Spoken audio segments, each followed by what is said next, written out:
कैसे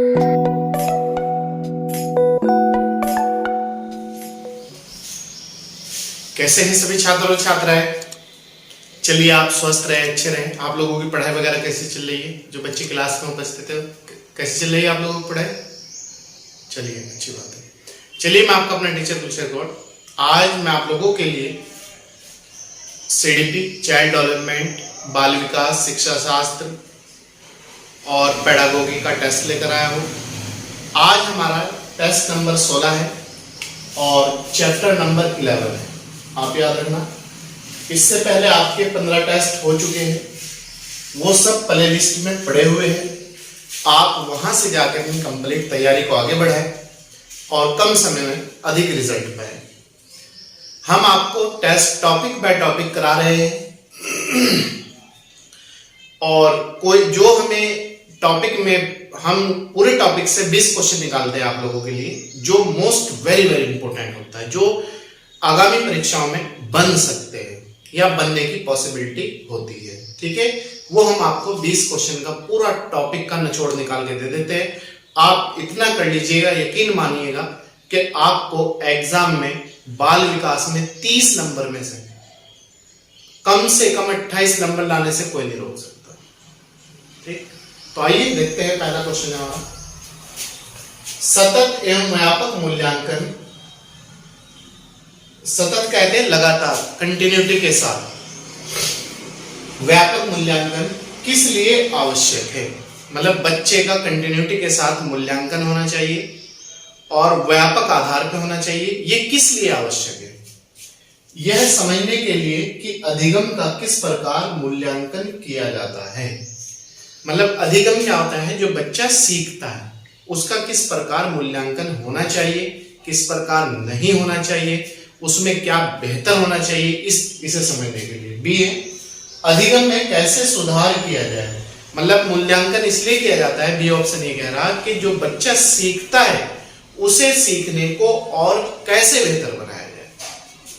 effective teaching, effective learning, effective पढ़ाई। ठीक है, अधिगम क्या है? सी कह रहा कि अधिगम क्या है? जो बच्चा सीखता है वो क्यों सीखता है, क्या है, इसलिए। डी कह रहा उपरोक्त सभी। तो इसका जो हमारा पहला क्वेश्चन है, इसका आंसर डी होगा, उपरोक्त सभी। तो सतत और व्यापक मूल्यांकन किस लिए आवश्यक है? इन सब बातों के लिए आवश्यक है। ठीक है, क्वेश्चन नंबर 2, एक शिक्षक या अध्यापक या अध्यापिका या टीचर, ठीक है, एक ही बात है, कक्षा के कार्य को एकत्रित करता है और बच्चों को पढ़ाता है। ठीक है, कक्षा के कार्य को इकट्ठा करता है और क्या क्या होना चाहिए, और बच्चों को पढ़ा देता है। उसके बाद योजना बनाता है, मतलब प्लानिंग बनाता है, और अपने अगले पाठ को शिक्षार्थियों की आवश्यकता को पूरा करने के लिए समायोजित करता है। मतलब नेक्स्ट डे के लिए जो अगला पाठ होगा उसे बच्चों को पढ़ाने के लिए समायोजित करता है, उसे बच्चों से तालमेल बिठाता है। वह अध्यापक कर रहा है, वो अध्यापक क्या कर रहा है? इन बातों का सीखने का आकलन, बी सीखने के रूप में आकलन, सीखने के लिए आकलन, डी सीखने के समय आकलन। तो वो अध्यापक करता है सीखने के लिए आकलन। ठीक है, सी आंसर। क्वेश्चन नंबर 3, सतत और व्यापक मूल्यांकन ...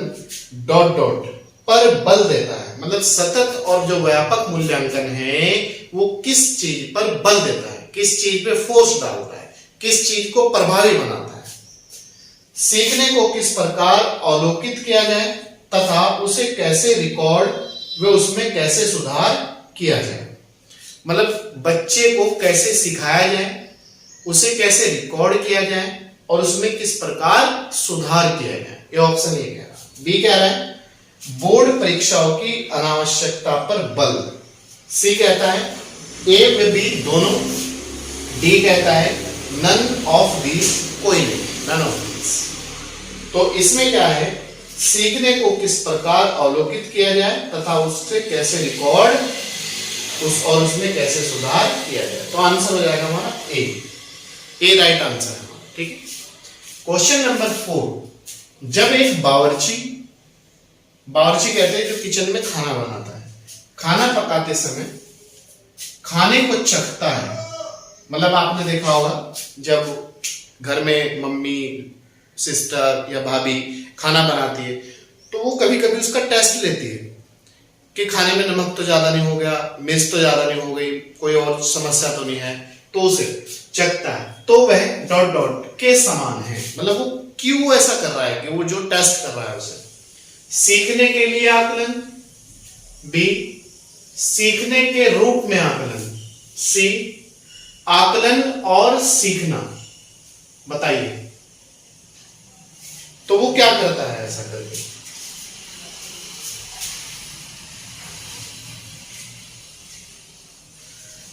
बताओ, वेरी गुड।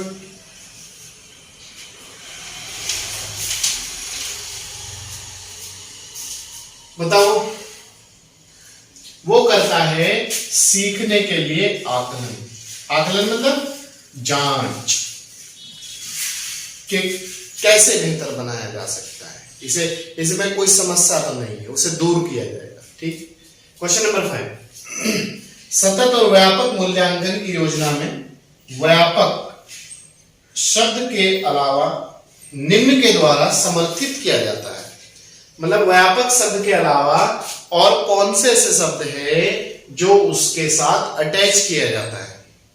ए बुद्धि व चिंतन, बी सूचना परिक्रमण सिद्धांत, सी जेपी गिलफोर्ड का बुद्धि संरचना का सिद्धांत। बताइए, यह है जेपी गिलफोर्ड का बुद्धि संरचना का सिद्धांत। क्वेश्चन नंबर 6, विद्यार्थियों के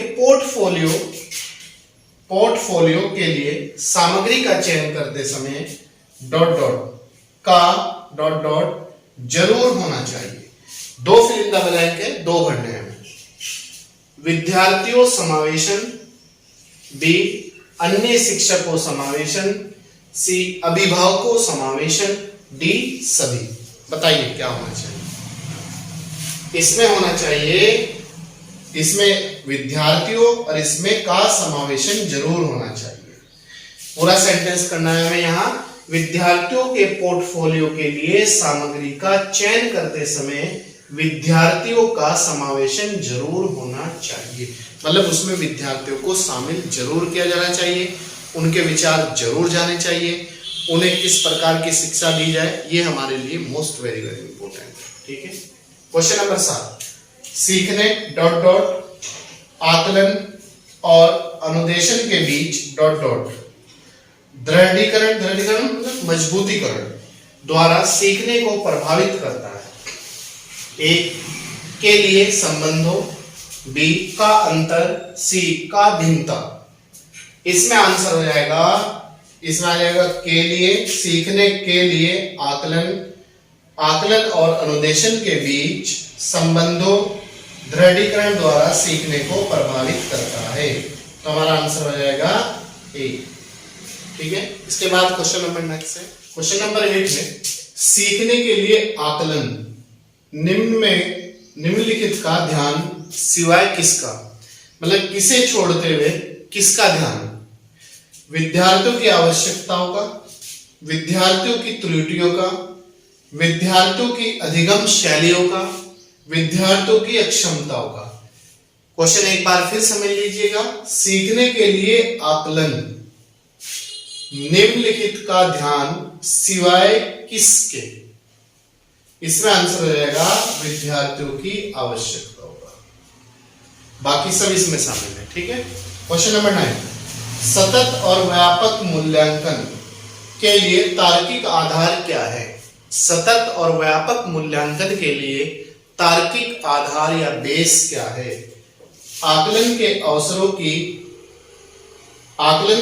की अधिकमीकरण, बी सीखने के एक से अधिक पक्षों का आकलन, सी शिक्षकों पर बोझ बढ़ाना। इसका जो उद्देश्य है वो है आकलन के अवसरों का अधिक से अधिक प्रयोग,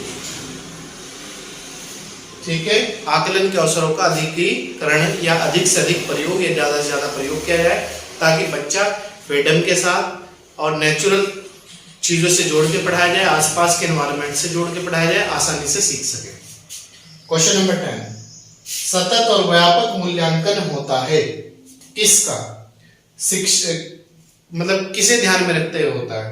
शिक्षक केंद्रित होता है, बी विद्यार्थी केंद्रित होता है, सी परीक्षा आधारित होता है, डी निष्पादन आधारित होता है, मतलब रिजल्ट आधारित। तो सतत और व्यापक जो मूल्यांकन होता है वो होता है विद्यार्थी केंद्रित, बच्चों को ध्यान में रखते हुए। क्वेश्चन नंबर 11, आकलन को उपयोगी और रोचक मतलब यूजफुल और इंटरेस्टेड प्रक्रिया बनाने के लिए डॉट डॉट के प्रति सचेत होना चाहिए। मतलब किसके प्रति सचेत होना चाहिए? ए अलग अलग विद्यार्थियों से तुलना करना, अलग अलग बच्चों से तुलना करना, बी शिक्षार्थियों को बुद्धिमान या औसत शिक्षार्थियों की उपाधि देना, सी ए व बी दोनों, और डी है कोई नहीं। हमें सचेत जो होना चाहिए वो है बी शिक्षार्थियों को बुद्धिमान या औसत शिक्षार्थियों की उपाधि देना।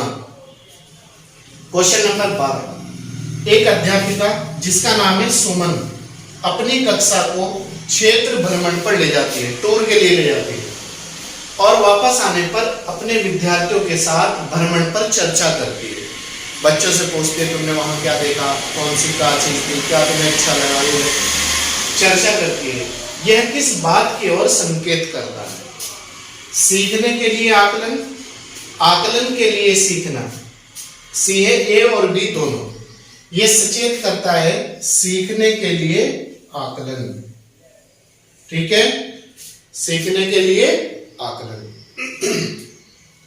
क्वेश्चन नंबर 13, वह मूल्यांकन जो विद्यालय परिषदों के दिशा निर्देशों के आधार पर तो किया जाता है, जो विद्यालय परिषद होती है उनके दिशा निर्देशों के आधार पर तो होता है, किंतु परिषद बोर्ड स्तर पर नहीं, वह कहलाता है ए विद्यालय आधारित मूल्यांकन, बी निरीक्षण, सी अवलोकन। बताइए वो क्या कहलाता है?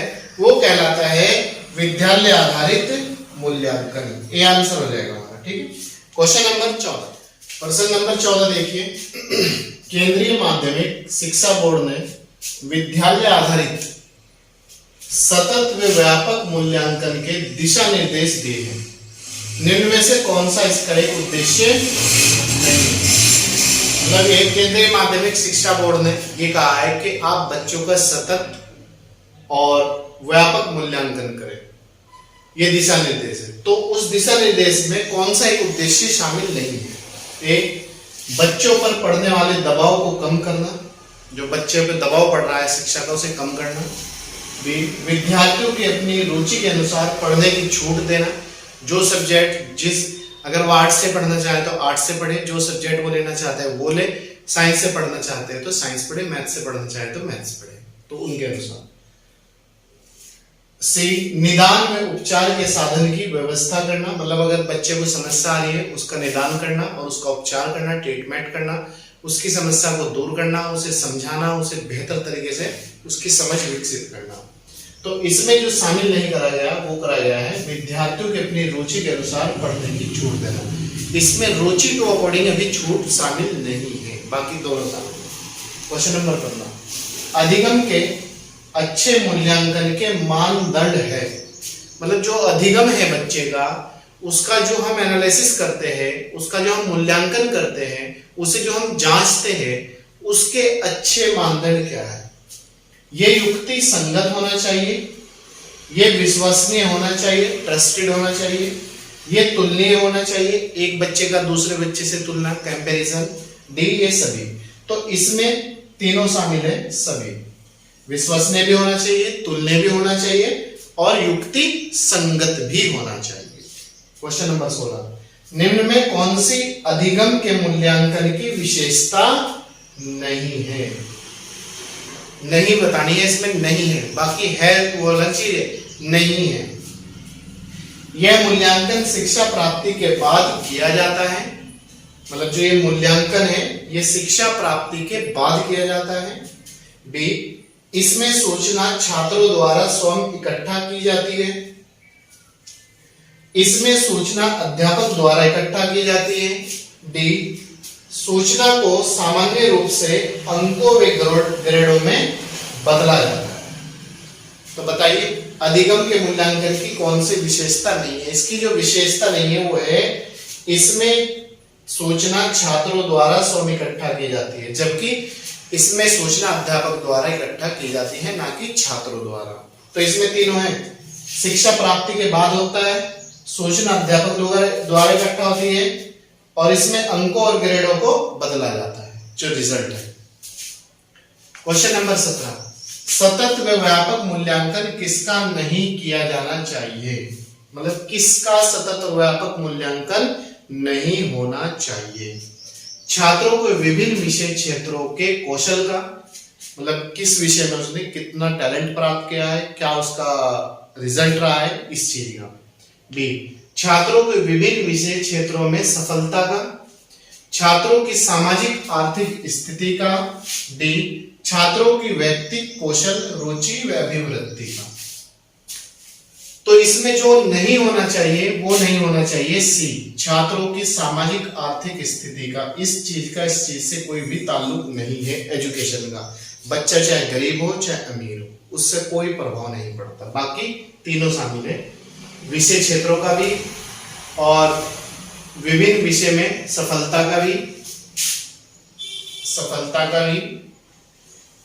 और व्यक्तिगत कौशल, रुचि और अभिवृद्धि का भी। बाकी इसका नहीं होगा। क्वेश्चन नंबर 18, निम्न में कौन सा सतत एवं व्यापक मूल्यांकन का एक उपकरण या साधन है? कौन सा एक सतत और व्यापक मूल्यांकन का उपकरण और साधन है? कौन सा? ए, निरीक्षण, प्रश्नावली, जांच सूची, सभी। तो ये सभी इसमें शामिल है, निरीक्षण भी है, प्रश्नावली भी है और जांच सूची भी है। ठीक है, तीनों शामिल। क्वेश्चन नंबर 19, इंटरव्यू क्या है? साक्षात्कार क्या है? जो बच्चे का इंटरव्यू ले जाता है वो क्या है? देखो ये मौखिक भी सूचना प्राप्त होती है, इसमें लिखित भी सूचना प्राप्त होती है। इसमें अध्यापक छात्र और छात्राओं का इंटरव्यू लेता है, तो इसमें ए और बी दोनों शामिल है। ठीक है, क्वेश्चन नंबर 20 और लास्ट क्वेश्चन है आज के टेस्ट का। विज्ञान निरीक्षण से प्रारंभ होता है, मतलब जो विज्ञान है वो जांच से शुरू होता है और जांच पे ही वो अंत होता है उसका। तो ये किसने कही थी ये बात? गुडे व हॉट ने, मैस्लो ने, स्किनर ने। बताइए किसने कही थी कि विज्ञान निरीक्षण से शुरू होता है और निरीक्षण पे ही अंत होता है? ये भी कहा था। ये बात जो कही थी ये कही थी गुडे व हॉट ने। तो हमारा आंसर हो जाएगा बी। क्लियर? कोई डाउट? चलिए, ये थी आज का हमारा 20 नंबर का टेस्ट, जो हमारा टॉपिक था टॉपिक नंबर 11 और अधिगम का मूल्यांकन, टेस्ट नंबर 16। इससे पहले 15 टेस्ट हो चुके हैं, वो प्ले लिस्ट में पड़े हुए हैं। आप वहां से जाकर अपनी सीटेट की तैयारी को आगे बढ़ाएं, और बाकी एसएसटी की जो क्लास है वो भी सीटेट उसमें पड़ी है आपकी प्ले लिस्ट में, और एसएसटी के सीटेट भी आपके टेस्ट भी प्ले लिस्ट में है। Day by day SST class भी चलती है, और आपका जो लैंग्वेज हिंदी है वो शुरू हो चुकी है, क्लास हो रही है उसकी कंटिन्यू, और उसके टेस्ट भी प्ले लिस्ट में पड़े, दोनों चीज। तो आप अपनी तैयारी को आगे बढ़ाएं। चलिए, all the best, next exam for you. मैं आपका अपना teacher Gulsher Gaur. Thank you.